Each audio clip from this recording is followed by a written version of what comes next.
direct object. So in all of this, if Aleph Tav is a direct object marker, well, Yeshua is the object of all things. Right. So even if it is, it works, because he is the only object. Right? And he said it like the first 3 months. We always go back to that same thing. By him all things consist, by him all things hold together. Okay, so when doesn't it occur? In Job, big book, 42 chapters, or 40 chapters, I'm sorry. There's only 42 Aleph Tavs in the entire book. There's a lot of objects in Job. I mean, actual physical things. If you remember some of the scriptures, there's a lot of stuff that would be considered grammatical objects. So there should be Aleph Tavs everywhere. In that whole book, there's only 42. And so, one of them was in my iniquity, Aleph Tav iniquity. So the Aleph Tav before Job's iniquity is interesting. Okay? And let me go back. So why that's important, 40 chapters, 42 Aleph Tavs, there's we just looked at, 3 chapter Torah portion where there's 110. There's 110 in 3 chapters, there's 42 in 40. So I had to do this because I had to see if it was just something that's normal. This shows me, just one example, it shows me that it's not normal. Again, that it's not just a grammatical thing, that it is there for a purpose. So going back to Genesis 1, that vav that we've already talked about a little bit, so that's the one right before the over here. That's the letter vav. And that's that letter of connection. So here, it's connecting the heaven and the earth. And it's connecting the fact that Yeshua is the one that was pierced for us. Right? So this is the vav. This is the hook in the tabernacle. Yeshua was pierced. So when you see that, it's almost like the God-man. So vav, 6th letter, represents that Adam was created on the 6th day. So that's why it tends to represent man. Okay? And in this case, you have the vav, and you have the Aleph Tav. So the man, so it's like the God-man pierced. God.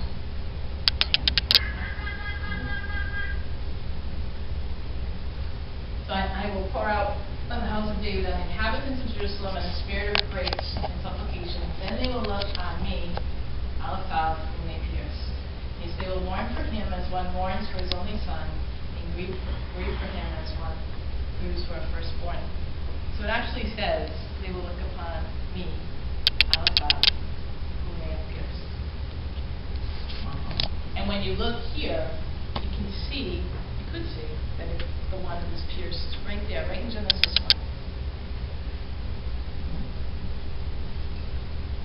For these things were done, that the scripture should be fulfilled, a bone of him shall not be broken. And again, another scripture says, they shall look on him whom they pierced.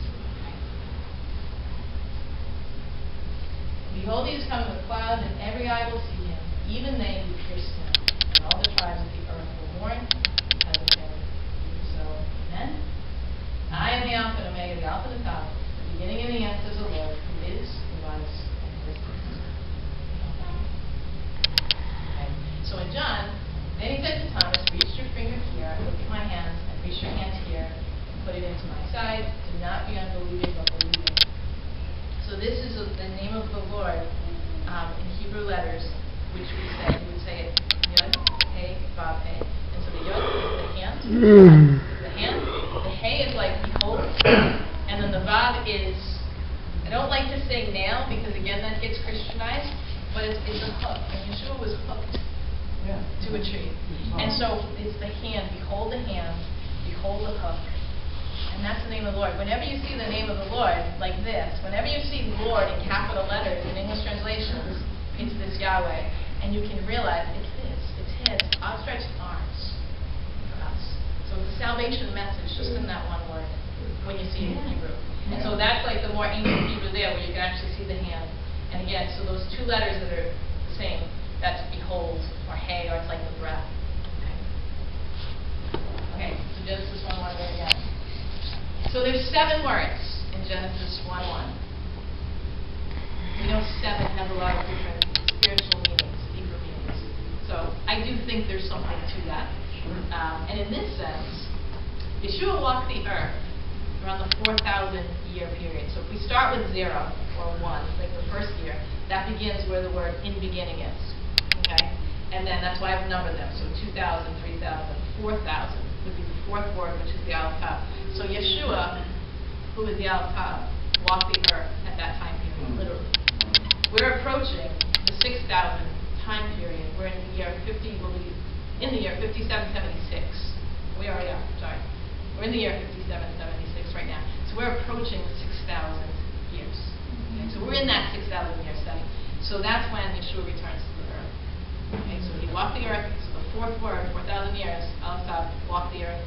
Yeshua will return in the 6,000 years. So that's why we have the Aleph Tav there highlighted. Okay? And then the 7,000 year time frame would be the millennium time. Yeah. You said 400 is the last letter? Yes. And that, so when Jesus said it is finished, that meant 400. Okay.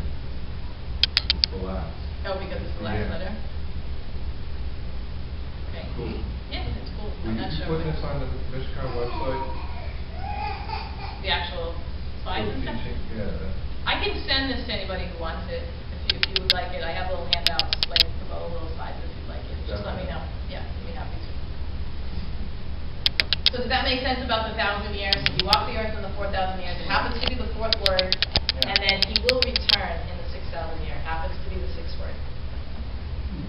I read the 5 is the hand, which is representative of grace, correct?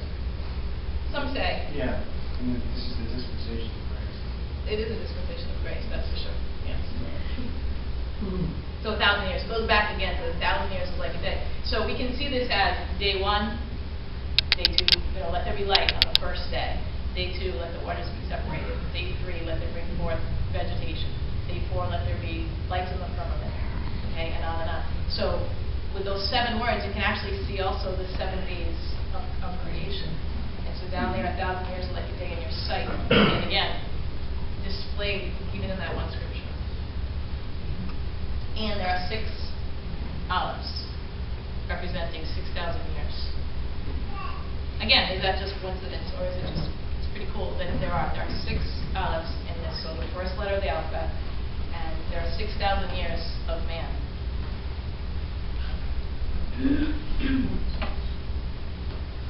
Because the Lord declares the end from the beginning.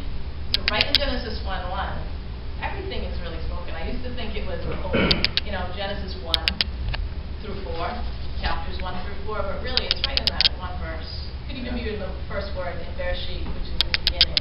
There's so much, and all the little minute details. Not a wasted move. Not a wasted anything, that's right. Yeah. So back to Zechariah, then they will look on me, Aleph Tav, whom they pierced. And that is on the 6th day, right? The Lord, in Christian understanding, the Lord is returning in the 6,000 years, the 6,000 years of man. So the Vav and the Aleph Tav there with the number 6 are representing the pierced Messiah. And it says, then they will look upon me, whom they then is in that 6,000 time period. Okay? On the 6th day.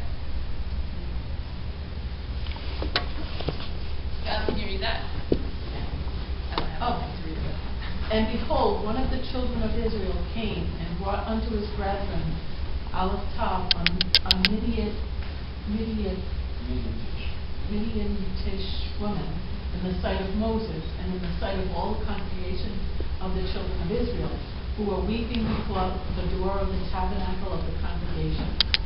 And when Phinehas, the son of Eleazar, the son of Aaron, the priest, saw it, he rose up from among the congregation and took a spear in his hand, and he went after the man of Israel into the tent and thrust Aleph Tav, both of them through Aleph Tav, the man of Israel, and Aleph Tav, the woman, through her belly.